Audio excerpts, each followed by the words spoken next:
Mais quand la Chine rentre aussi dans cette équation, est-ce qu'on n'assiste pas aussi à une mondialisation des débats sur les réparations historiques? Voilà, d'essayer de dire que ce n'est pas juste une question africaine, mais c'est surtout une question mondiale et tout le monde doit s'y atteler. C'est le moment, en fait, pour moi, je pense, c'est un moment donc de réécrire et de rééquilibrer un peu les relations au niveau international. La Chine, comme les pays africains, a été pillée par d'autres pays, et notamment la France et autres.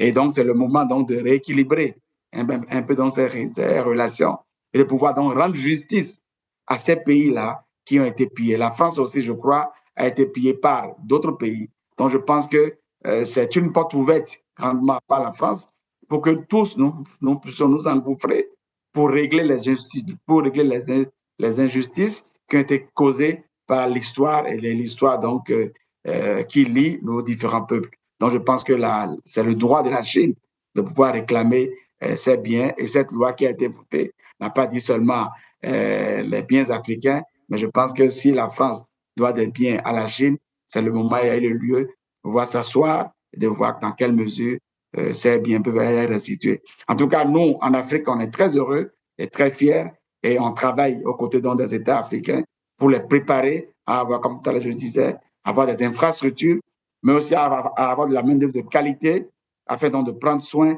de ces objets-là qui vont revenir sur le continent africain et nous espérons que ça va venir très bientôt.